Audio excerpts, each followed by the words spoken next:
Well, a very, very happy Monday morning, everyone, and welcome to the John Quintero Show on YouTube, Facebook, and X. Now, just a quick reminder, we're going 3 days a week starting today, and we moved our time to 9 a.m. 9 a.m. Monday, Wednesday, and Friday. We're going to get you the best Padre content known to mankind. We very much appreciate your show, tuning in to the show. And very much appreciate your loyalty to my program, whether I'm on the radio or on TV or on different platforms. Very much appreciated. We got a lot to cover, man. What a great weekend of baseball. What an incredible weekend of baseball. We're going to get into all the Padres stuff. We're going to get into the coaching change out at UC San Diego. And we're going to get to a lot of your comments and questions today on the program. I have to tell you, I was on KUSI this morning with Paul Rudy, and I'll be on again next Monday morning at 7:20. It's nice enough that they invite me in to talk about the Padres and everything that's going on in San Diego sports. Later tonight, I will be on YouTube again, actually, at 7 o'clock. Steve Quiz and I will call the season opener for the San Diego Strike Force. We've been doing the game since the inception of the Strike Force, and now they're moving to the beautiful new Front Wave Arena. So looking forward to that. They're taking on the Vegas Nighthawks tonight, 7 o'clock at the Front Wave Arena up in Oceanside. I've been there one time so far for the season opener of the Sockers, and looking forward to getting up there. Beautiful new arena, and I think it's worked out very well. I think everything has gone very, very smoothly. So a big day, but very excited about being with you today and talking about our Padres. Man, they couldn't have played any better baseball. I mean, last night I was at the game, and I got to tell you, I parked in the Padres Parkade, walked down the street, walked in the gate, walked around Gallagher Square, walked into the Padres Hall of Fame, and just really took it in as a fan. You know, when you're broadcasting, a lot of times you get into the norm. You got certain things to do. You got to go down and talk to coaches, managers, players, other media members. So you normally go through the press gate, go up the elevator, go to the press box, dump your stuff off, get your notepad, go down to the field, watch batting practice, talk to who you can talk to. Then you go back up, you eat dinner, you watch a game. You do, in my case, the post-game talk show. And, for a lot of years, I was doing the pre and post game. So, I was running around like a maniac. And you don't take advantage of some of the really cool things at a ballpark. And last night, I went as a fan, which I'm not used to doing, and actually feel a little bit uncomfortable as a fan. But went there last night, really took my time walking around with my wife, and we had some friends that had invited us to a box, and we had a nice meal, watched the game, man. It was a quick game, but it was really a lot of fun. And what was really fun for me? Because, and I said this when I was on KUSI this morning, I was at the very first Padre game as a 10-year-old boy. My brother and his wife took me to the very, very first Padre game on April 8th, 1969. And I'll never forget, my brother, he was 22 years of age. He was married, and he wanted to take his little brother, 12 years a difference in age, wanted to take me to the ball game. And so they could pick me up at school at like 3 o'clock. I went to Skyline Elementary in Solana Beach. He picked me up, and him and his wife, and we went to Balboa Park, and we had a brown bag lunch. And the games in those days, a lot of people don't remember, games in those days started at 8 o'clock. It wasn't like 7 o'clock or 6:40. It was 8 o'clock. But games went a lot quicker back then. But I remember I was such a pest. I wanted to get to the ballpark so badly that I kept bugging my brother. And so we got down to Balboa Park probably around 3:30, 3:45. We were going to hang out there for a few hours and walk around. And I kept bugging him like a little kid going, man, I want to get to the ballpark. I've always been that way. And so we got to the ballpark at like 6 o'clock, and there's like nobody there. Nobody, which was hard to believe. We pulled right up like the first row by the ticket booth, went and purchased our tickets. Yeah, we bought our tickets on game day. and we had great seats, and there were a little over 23,000 fans, I think it was, for that opening game. Padres beat Houston 2-1. Dick Selma threw a great game, threw a complete game, beat Don Wilson. Ed Spezio hits the home run, and all that good stuff. And so to see what Padres baseball has become, from being a 10-year-old kid to where I sat at games when there were like 3,500 people. And to see what they're doing out at Petco Park is amazing. And I'll tell you what, even to me, is more amazing. It's not cheap to go to the ballpark. Tickets aren't cheap. Parking's not cheap. Food's not cheap. I mean, you got to make an effort. And the way the fans file into that ballpark nightly to support this ball club is amazing to me. And I'm so proud of you fans out there. I mean, you're really the 10th player on the field every night for this Padre ball club. And it was fascinating. I'm going to go back. We talked about the opener on Friday. Michael King had a rough go, but the Padres won that game 7-4 in front of a record opening crowd for Petco Park. The all-time record's over 61,000. The last year the Padres played at Qualcomm Stadium, they had over 61,000. But I mean, opening day, 45,568. The previous record was 45,567. They beat it by one person. But that was a rough one for Michael King, and he will be better. He'll be throwing Tuesday night against the Cleveland Guardians. But we're going to go back and we're going to take a look at Friday night, Saturday, and yesterday's game. Nick Pivetta threw a marvelous ball game. We'll get to that. Friday night, Padres win 4-3. Jake Cronenworth snapped a 3-3 tie, bottom of the eighth, a leadoff homer off a left-hander Dylan Lee. That's big for Jake Cronenworth. And the reason for that, I have numerous times mentioned that Jake Cronenworth probably shouldn't even be in the lineup against tough left-handed pitchers. Now, he got a cookie the other night, but you know what? He still hit it out of the ballpark. Dylan Lee laid one up there, a little cement mixer. I think it was supposed to be a slider or a sweeper or whatever.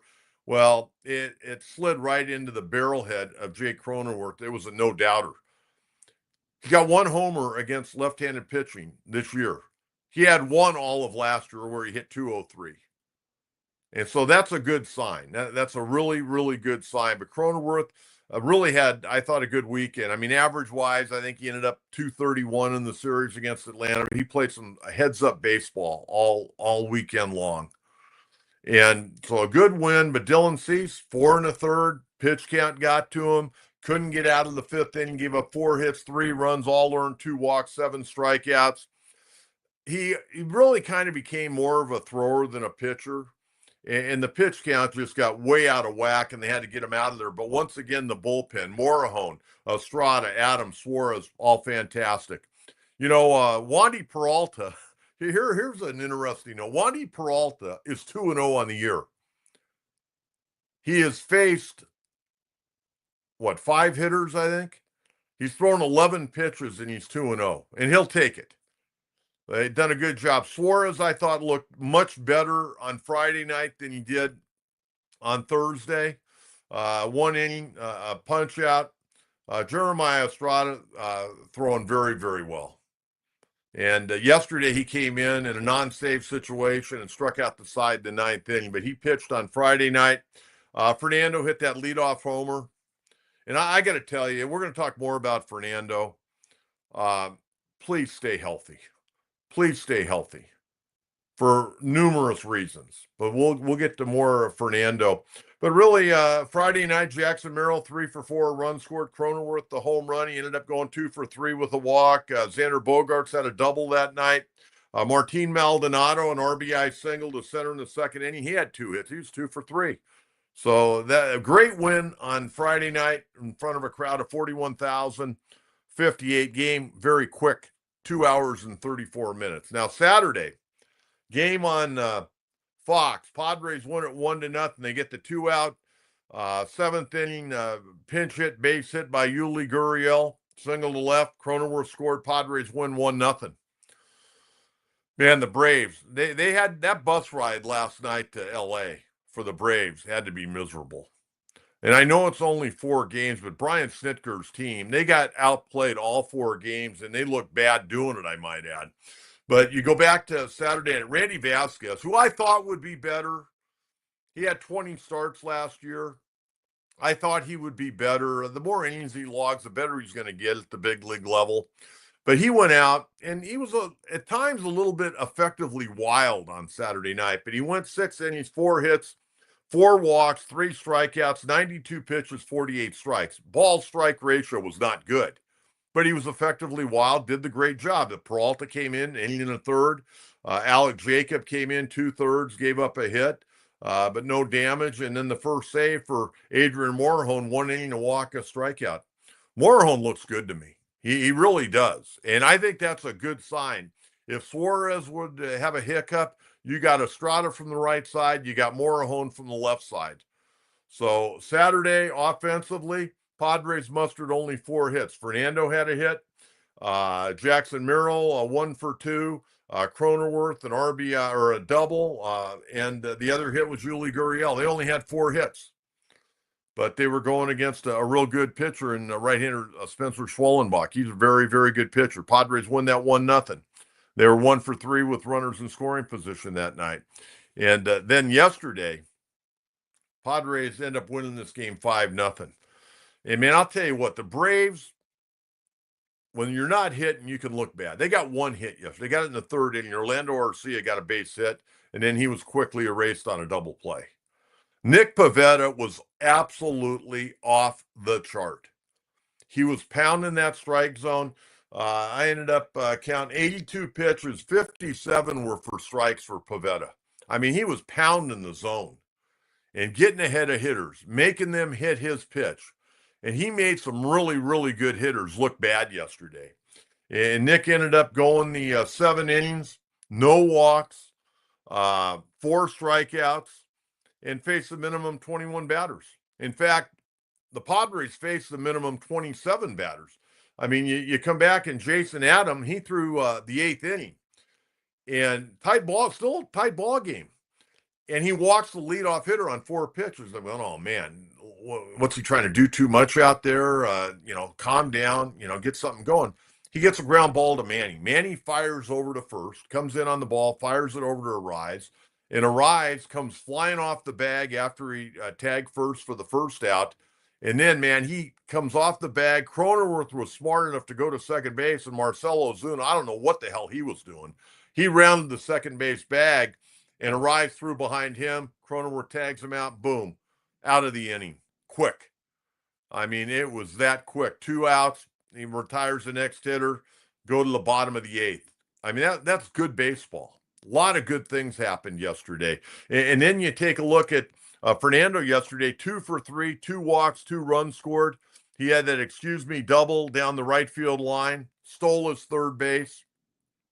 Just a well-played game. Another airless ball game by the Padres. Looking good. They were 4 for 14 yesterday with runners in scoring position. You couldn't have drawn this up better. You could not have drawn this series up. Somebody asked me last night in the box, did you think the Padres would do this against Atlanta? I go, no. And I would have been happy against the Atlanta Braves, even they're playing at Petco Park. I'd have been happy with 2-2 to start the year. But to start off 4-0, but not only to start off 4-0, this team played exceptional baseball. Not good baseball. They played exceptional baseball. The thing that I love about Mike Schilt's ball club, and I realize the rules have allowed some teams to be ultra aggressive, but the thing that I'm loving, they're running. They're making people make plays. Yesterday, they had 5 doubles, and they had 4 steals. I mean, they're running wild on the bases. I mean, they're going for this is an exciting ball club. And I don't know if Mike Schilt expected this team to play this well this soon. I mean, a lot of teams, and the Braves are one of them, and some of the other teams, they kind of glide into the season. They kind of finish getting in shape and getting into their rhythm in the first few weeks of the season. Remember, folks, and I talk about this all the time, the games in March and April mean as much as they do in September when you're trying to fight for a playoff spot, whether a division title or a wild card. Padres are 4-0. and they're playing exceptional baseball. And, let's get to Fernando for a minute. Fernando was on fire. I mean, you go back, what did he do on the first game? He went 3 for 4 with 2 runs scored, 2 stolen bases. Okay. And I love him in the leadoff spot. And historically, his numbers, average wise, have been better in the leadoff spot than any other spot in the batting order. I don't know if this is short term, long term, maybe mix it up occasionally here and there. I don't know. But I love him in the leadoff spot. I always have, and I've always mentioned that I thought he should be a leadoff hitter. To me, he's more engaged in the game mentally, and he gets everybody going. He's a great offensive catalyst, and he's also a guy that could lead off and hit 40 home runs.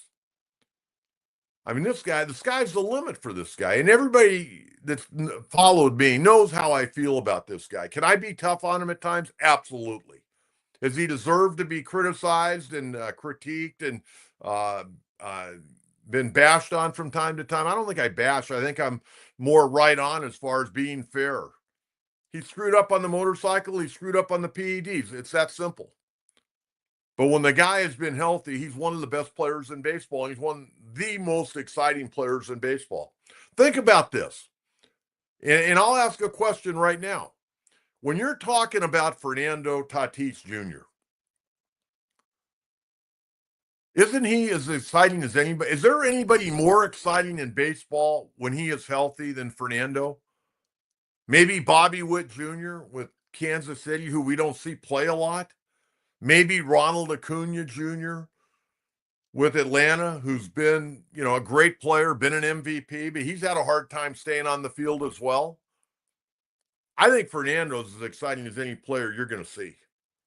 And I've said it multiple times, and I sound like a broken record. Anytime you come to the ballpark and Fernando's in the lineup, this guy can do anything. He could throw a guy out from the wall. He could scale the wall and save a home run.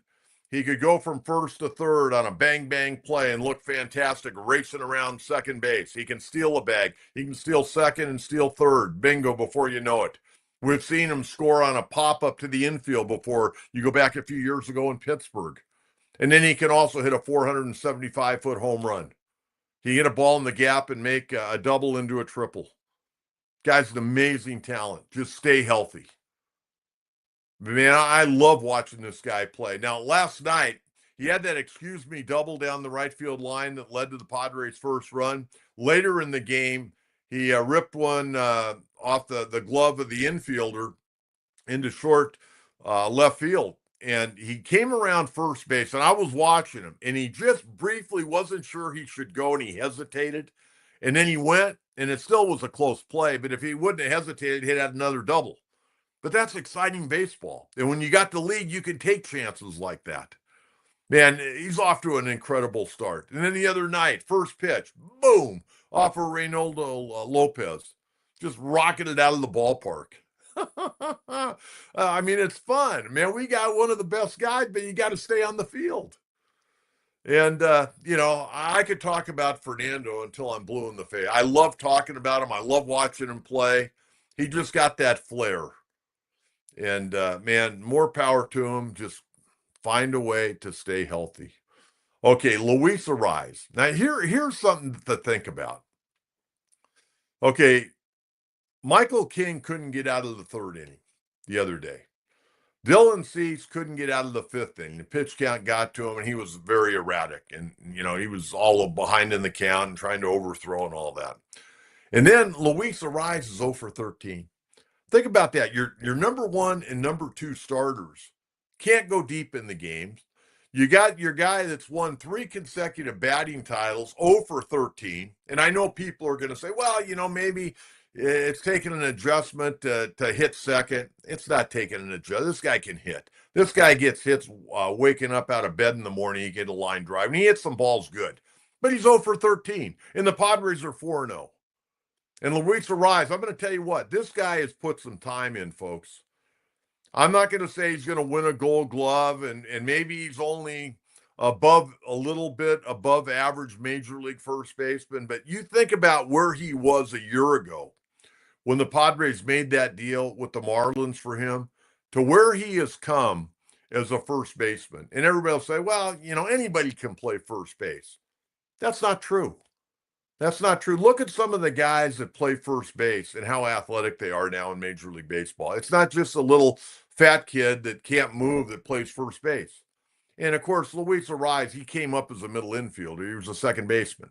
And we may see him at second base, in a pinch here and there, but I think more times than not, we're going to see him as a first baseman and as a DH. Maybe, extra inning game, or Mike Schultz got to do something, or Cronenworth needs a day off. Maybe they slide him over there, and Yuli Gurriel or Gavin Sheets plays first base.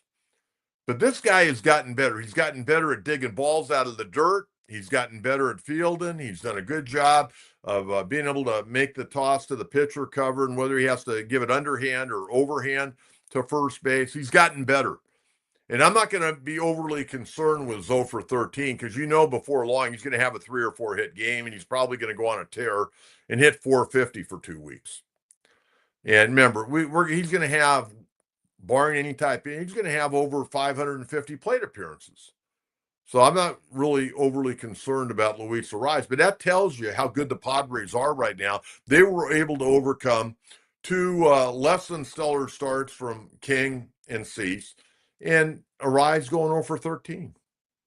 So, I mean, that's what I got. Okay, now Manny Machado. Manny's off to a good start. Now, what was interesting was Saturday night, he had to come out of the ball game. He had a cramp in his right calf. Came out of the ball game, and, first thing, oh, no. It's early in the year, and calves are tricky. But they said it was, just a cramp in his calf. Well, it was good news. He was back in the lineup yesterday, and he hit that nice double yesterday. Manny ended up going, I think he was 1 for 4 yesterday, if I'm not mistaken. I write so many notes for the show. Well, yeah, 1 for 4. He had the RBI double, and yeah, that was yesterday. But he left the game Saturday night, and I was a little worried. But I was less worried when I saw him and Jurickson Profar in a box at San Diego FC's game against LAFC. And by the way, congratulations to San Diego FC. Another great crowd, sold-out crowd, Snapdragon Stadium Saturday night. They won 3-2 over LAFC. Most people figured, LAFC had scored about 4 or 5 goals on them. Well, it didn't work that way. They jumped out on LAFC and ended up winning the match 3-2. I mean, they're playing great. But Manny and Profar were at the game. So I felt a little bit better about that. And then Manny was back in the lineup. And you know what? I got to tell you something. I read a lot on the internet, and man, you have to read stories, and you got to be careful what you're reading, because there was a story last night, and I don't remember what website it was. It goes, Arenado could be in play for the Padres. I'm going, what? Where's Arenado going to play with the Padres? So I clicked on it. The old clickbait. I fell for it. I go, where's this story coming from? And it was, well, Manny Machado left Saturday's night game with a right calf, and it may be more serious than reported. BS. Arenado is not going to be a Padre. I'll tell you, Arenado's off to a very nice start.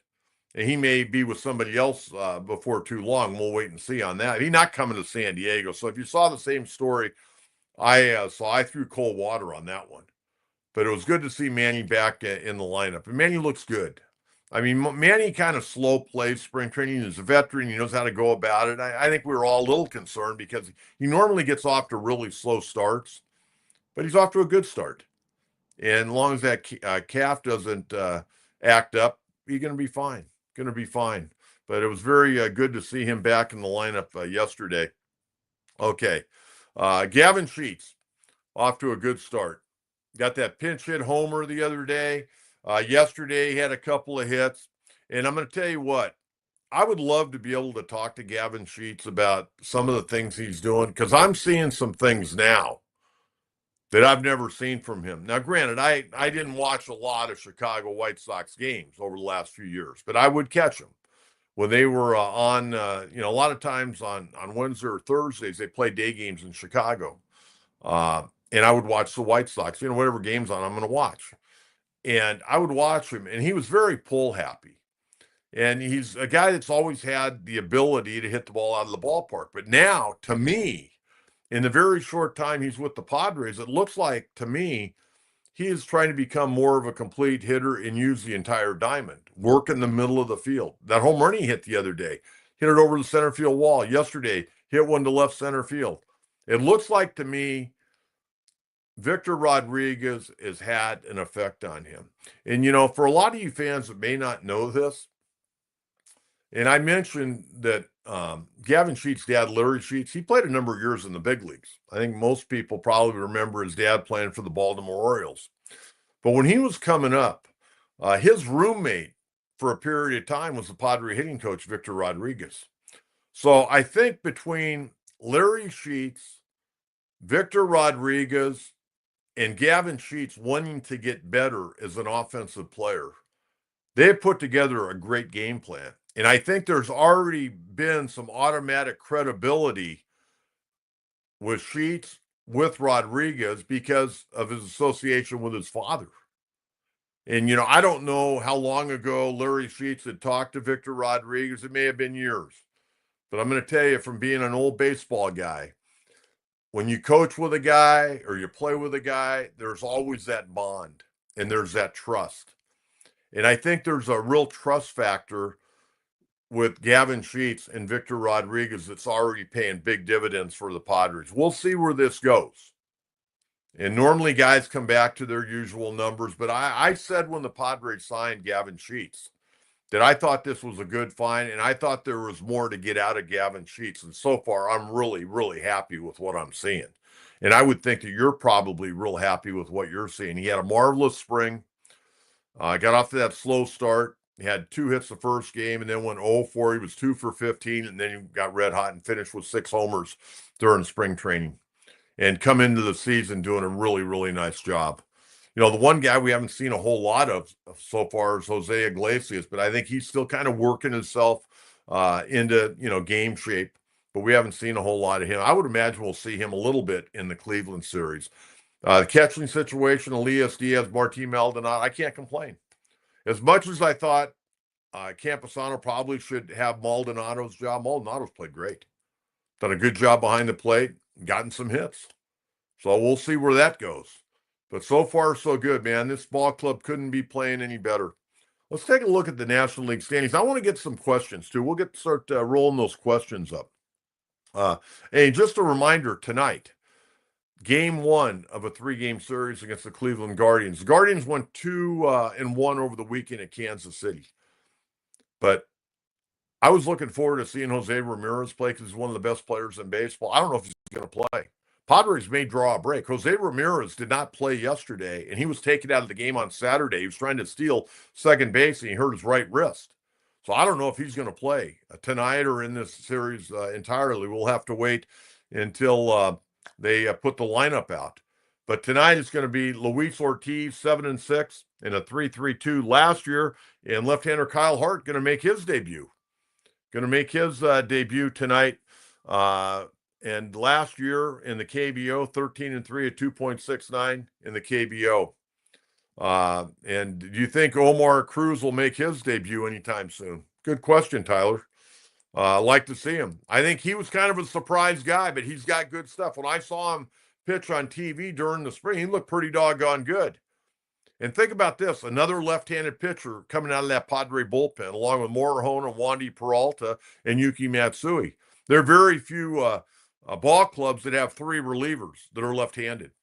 But I'll look forward to seeing Omar Cruz. They're probably trying to pick a good matchup to get him in. But yesterday, Suarez didn't have to pitch yesterday. That was a good thing. Give him a day off.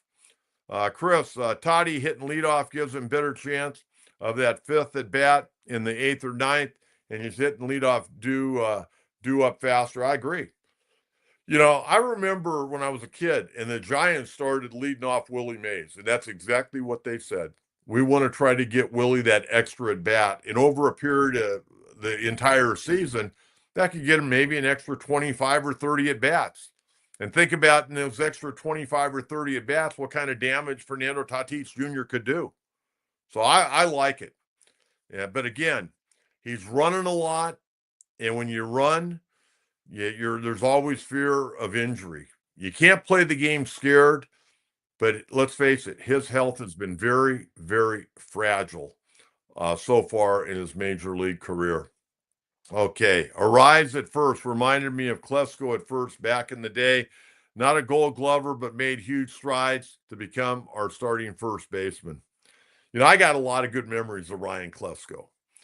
First of all, Klesko is a great guy. Saw him 2 years ago. Him and his son were down on the field. Great guy. After games, he would ice his shoulder. And a lot of times I was in Bruce Bochy's office hanging with Boch and Kevin Towers. And Klesko would come in. He actually bought a home up in Cardiff once upon a time that eventually he sold to Rick Sutcliffe.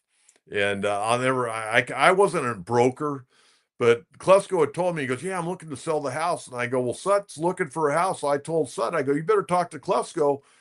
He's selling his house. And Sutcliffe bought his house.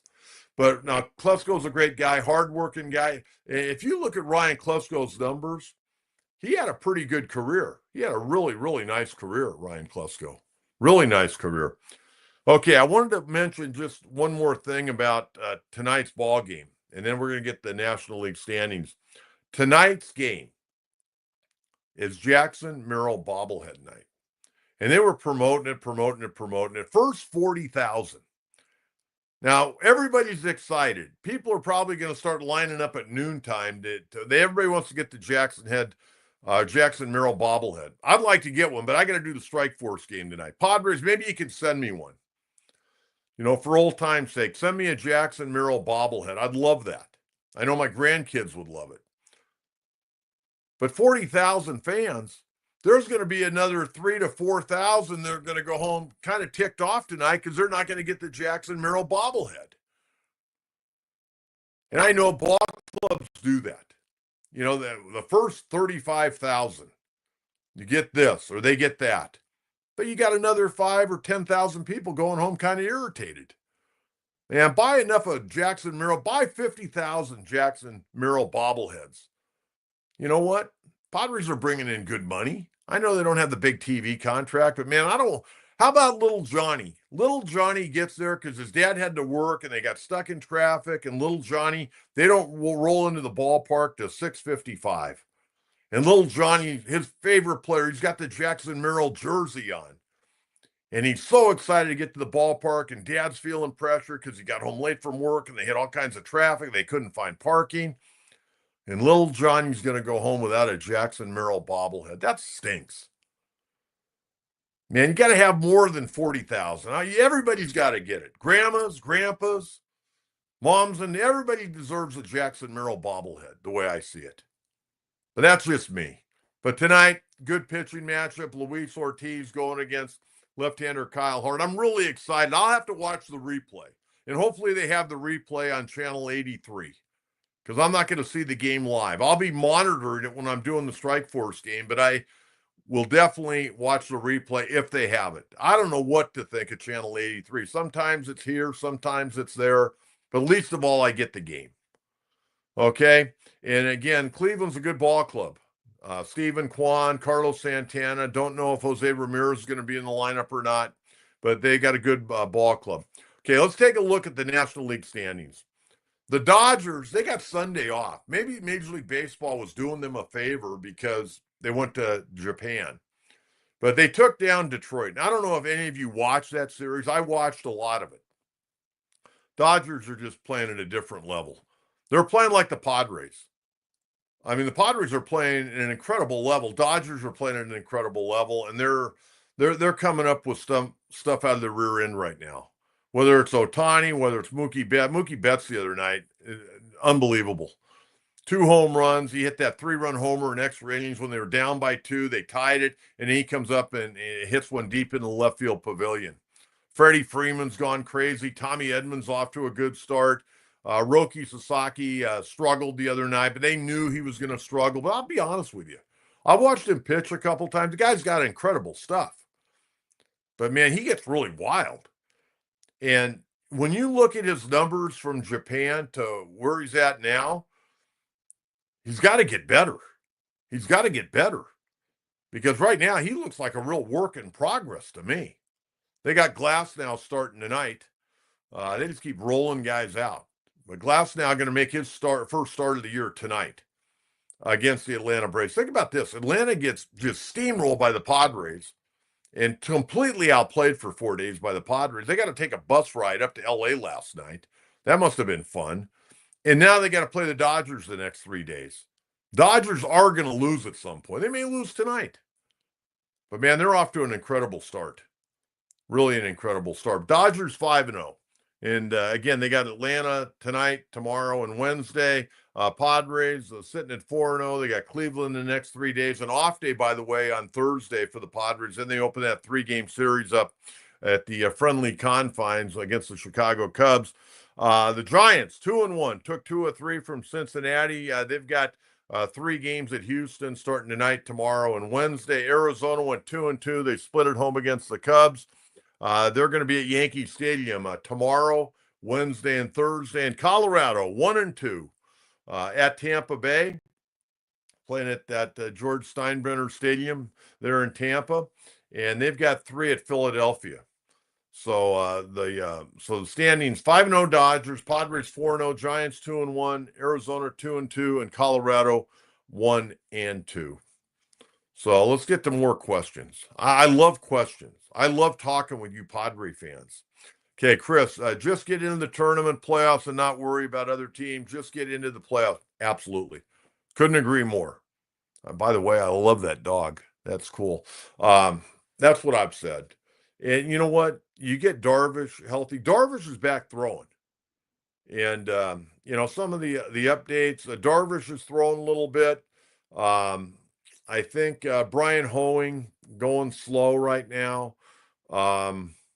Musgrove's going to start playing catch, which is a good sign. I'm not sure exactly, from how far, but he's making some progress. We're not going to see Joe this year, but he is making progress. And it sounds like Matt Waldron's hadn't even thrown. He had that oblique, and they thought it wasn't that serious, but he hadn't thrown. They were supposed to throw last week. He hadn't thrown. So we'll just have to, again, with obliques, you got to play it slow. And the way the Padres are playing right now, there's no reason to rush these guys back. Would love to get Darvish back, but there's no reason to rush them back right now. Okay, Coach's Mailbag. Let's get to a few of the questions from last show. Poncho, hey, Coach, Blake Snell said the Giants didn't offer him anything after he opted out of his contract. Why do you think so? Well, I think because they had other needs. I mean, they knew that Blake Snell was going to cost a ton of money. I think they liked Blake Snell. After his first few starts up there, he was as good, if not better, the second half of the year as he was for the Padres. But I think they just didn't want to pay the freight on that.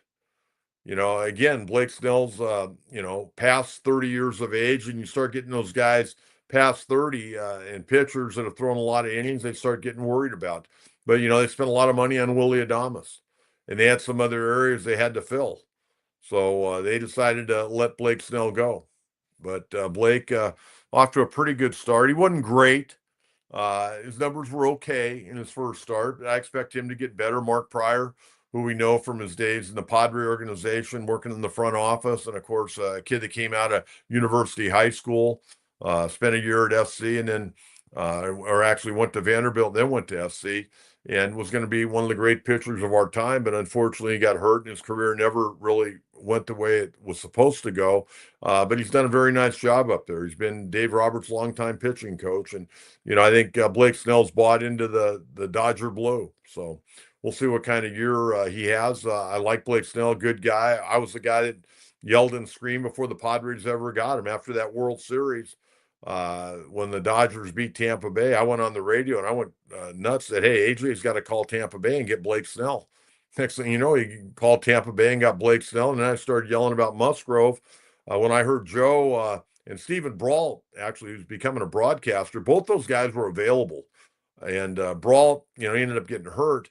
But I would have taken either one of those guys at that point in time. But the Padres were able to get they were able to get Joe Musgrove, and Stephen Brault ended up getting hurt. And he went back and played independent ball and tried to become a position player. Just didn't work out. Now I heard he's gotten into broadcasting. But no, I went on a pretty good tirade regarding Blake Snell and Joe Musgrove on the radio when those guys were with other ball clubs. Unfortunately enough, somebody was listening.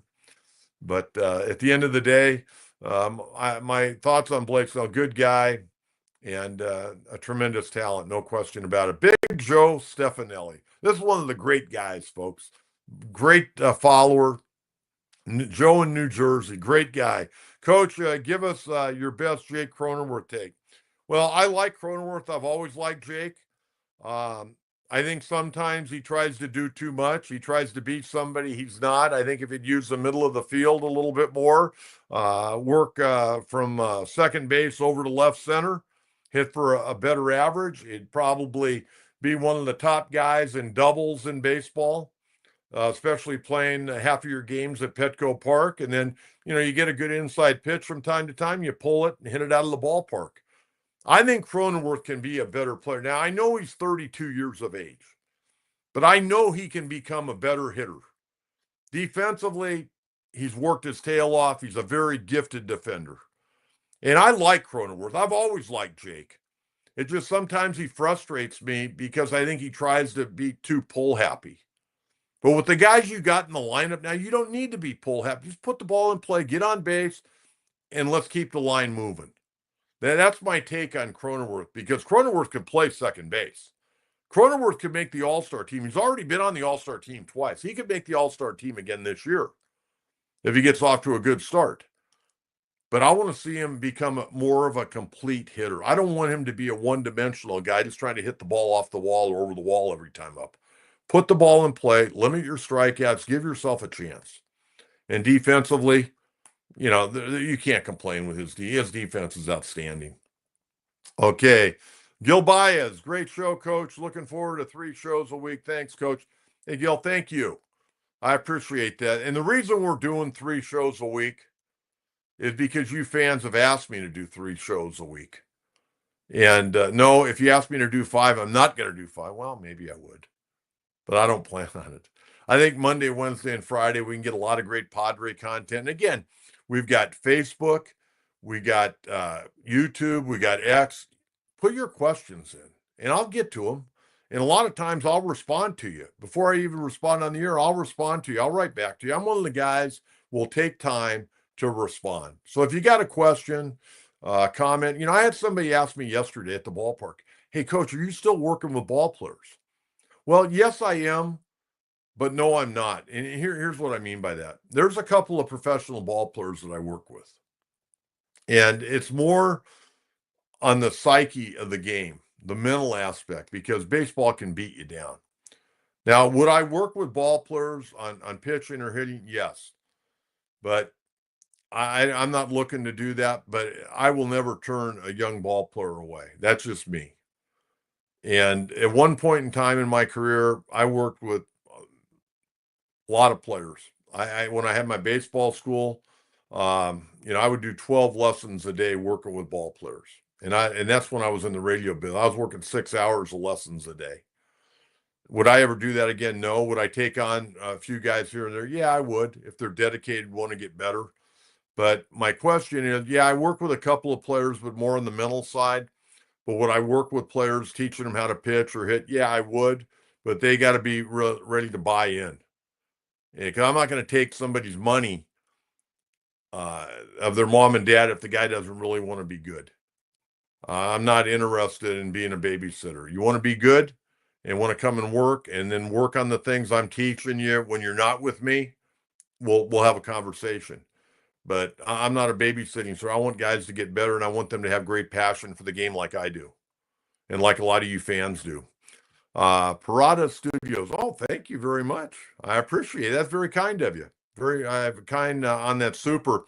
When will the Braves win their first game? I don't know. It was really kind of sad to see the Braves play the way they did. I was expecting more. Now I know Acuna Jr.'s not there. I know they're battling. Spencer Strider's trying to get back. But man, that ball club looked lethargic. And Brian Snitker, who's in his 49th year with the Braves organization, I was telling a friend of mine, we were walking out of the ballpark last night. I go, man, before that Dodgers, you may have to have an early sit down. You don't like to have these clubhouse meetings early in the year, let alone you don't want clubhouse meetings ever. to where you got to have a come to Jesus meeting. Say, hey, man, you guys got to pick it up. But, man, the way the Braves looked, their body language was just awful. I mean, but the Padres beat them into the ground. They flat out beat them into the ground. I got to believe they're going to get at least one, if not two, from the Dodgers. They got to win a game. The Dodgers can't go 8-0 to start the year. And the Braves are a good ball club. And they just didn't play very well against a really good ball club here in San Diego. But I would think they'd get at least one up at Dodger Stadium. But, man, the Dodgers got like some kind of magic going at Dodger Stadium. It'll be interesting to see when they go out on the road. But, they beat a pretty good Tigers team. That Tigers team, they had to limp out of town pretty frustrated.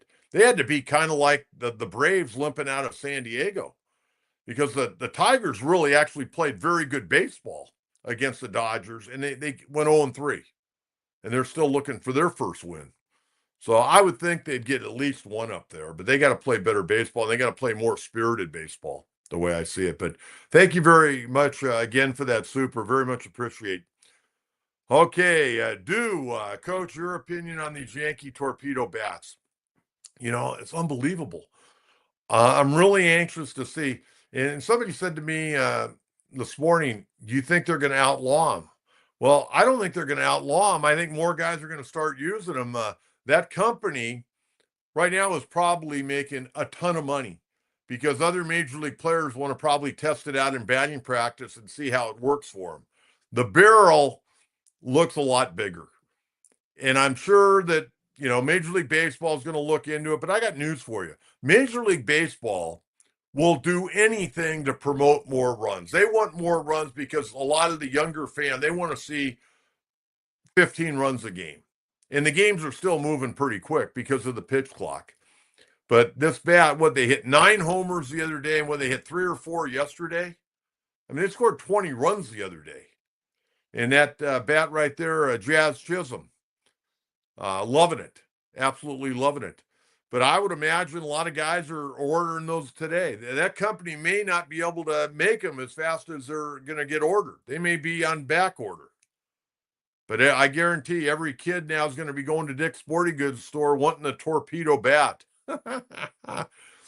But a Major League Baseball, and let me tell you something. They want scoring. In whatever sport except soccer, they want scoring. Whether it's the NBA, whether it's Major League Baseball, where it's the NFL. I was talking with an NFL official not too long ago, and he told me that the NFL every year when they have their meetings to talk about, rules and that, everything's about how can we get more offense. And he told me if the NFL scored, let's just throw out a number. They scored 8,000 points in an NFL season. And the next year, they scored 7,999. They would have a meeting on how they could get that point back or how they could add more to that to where they're not going backwards. Think about that. That's why defensive backs have no chance. They can't even breathe on a wide receiver because the NFL wants more points. But he told me, he goes, if they were scoring 8,000 points in a season, and we know there's more than 8,000 points scored in an NFL season with all the games. 270 games? I don't know how many points there are, but if it was 8,000 one year and the next year was 7,999, the NFL would have a meeting saying, how can we get that point back? That's crazy. But in baseball, you can't have games 20-9 like they had the other day. That's going to happen every once in a while. But the Yankees are using this bat, and it's creating a firestorm. And it's going to be a big thing on talk shows nationally today because of what they did over the weekend. So we'll see where it goes. But those bats actually look pretty cool. I said it kind of looks like a Fred Flintstone bat. So anyways, keep the questions coming in. Okay, let's get to basketball. And this one is close to my heart because I did this man's games the last 2 years. And I thank him and Jeff Turiel, the SID out at UC San Diego, Eric Olin. Those two asked me if I would do the color analyst on their ESPN Plus games. And very blessed to do it. And I got to be honest, I've always enjoyed all my broadcasts and all the years I did San Diego State, USD. But UC San Diego, I guess maybe where I'm at in my career now has been very special. It's very much a home atmosphere. Where I live, I don't even have to get on the freeway. I can just go straight down PCH to UC San Diego, go in the arena, and be welcome like a part of the team. And Eric Olin has really developed an incredible family at UC San Diego, and I knew this time was probably going to come. I was kind of tracking the different jobs that were available. And when New Mexico opened, when Richard Pitino decided to take the Xavier job, I go, New Mexico may come after him. And I saw that 2 days ago. And then I saw yesterday, it came across my phone, Eric Olin, new coach in New Mexico. I was saddened on one part, but I was happy on the other. Eric and his wife are beautiful people. They got two beautiful young daughters. And I know from my conversations with him at the end of the year that it was going to be bittersweet for him because he spent over 20 years at UC San Diego. He was an assistant coach for 9 years, been the head coach for 12, done an incredible job. Took over when it was a Division II program. That one year they were 30-1 when COVID shut the season down. There were no playoffs. Then they go into Division I, and he had to, take his lumps for 3 years. And then that third year, he broke through with 21 wins, 21-12, and then this year going 30-5, winning not only the regular season but the Big West tournament as well. Getting and giving Michigan all they could handle in an NCAA game. The guy's a special coach in a variety of different ways because he's got compassion, um, and he's got empathy for players. He was a player himself in college, but he brings together a great group of guys, his staff, and I'm very anxious. They gave Clint Allard, his lead assistant, the head job, and Clint's a great guy. He'd been on the staff for 11 years, one of the great players in UC San Diego history, one of their all-time leading scorers. Had a remarkable career and then stayed right there. His wife went to school there. She was a softball player, and I'm glad Clint's getting this opportunity. What will be interesting for me, and I have no doubt Clint will do a good job. If they're able to keep all their recruits, they're going to be good again next year. And they got a couple of guys redshirting right now that haven't played at UC San Diego, and they got a couple of other guys that have played that redshirted. So the cupboard's not bare. Let's put it this way. But he's worked a lot with the defense, but he knows the offense. He was a great scorer. And they ran that 5-out motion offense, and guys were unselfish, and that's why they were really good. But he creates that atmosphere, Eric Olin. And I know now Donovan Dent's transferred out. He's going to UCLA, and they're saying he may have got $3 million to go to UCLA. And he's the Mountain West Conference Player of the Year. Right now, Eric Olin, when I opened my eyes, where he had 3 players on his roster at New Mexico. So he's got a lot of work to do. But this guy, it may take him a year, but this guy's a very talented coach. And I think he wants to test his ability in a bigger conference, in a bigger brand name. New Mexico's got a great basketball history. But I'm excited about UC San Diego. I'm excited about Clint. I'm anxious to see what assistants are going to go with Eric, which ones are going to stay. And I'm sure Eric and Clint talked when this was getting close about how they wanted to go about this, who was going to go, who wanted to go, who wanted to stay. But I think Earl Edwards, the athletic director at UC San Diego, has really done an incredible job. He started out an AD there when they were Division III, moved them up to Division II, and now seen them through the Division I era. I think he had Clint Allard pegged right from the start. He knew that he didn't have to go out and do a national search. So they got a good young coach taking over, 39 years of age, and Clint Allard. And I think all of us in San Diego that came into contact with Eric Olin have to wish him the very, very best. He got a 5-year contract. I'm sure he's making big coin. But more than that, great guy, great memories of him. And I thank him for letting me be a small part of his basketball program each of the last 2 years. Very much appreciated. Steve Quiz and I both, and Teddy Mendenhall, who did games with us, very much appreciate that. Okay. If we got any other questions, we'll throw those up because I'm always looking for questions. But again, reminder, 3 days a week, Monday, Wednesday, Friday, 9 a.m. Get those questions up, and maybe next show we'll read your question. But I thank you for tuning in. Remember, Padres tonight, game 1 of a 3-game series against the Cleveland Guardians. And tonight, 6:40. Right-hander Luis Ortiz going against left-hander Kyle Hart, making his Padres debut. Again, thanks for watching. Please subscribe. Please like. And please send those questions and tell a friend. Until Wednesday morning at 9 a.m., have a great day, everyone. Thanks for tuning in to the John Quintero Show on YouTube, X, and Facebook. Bye-bye.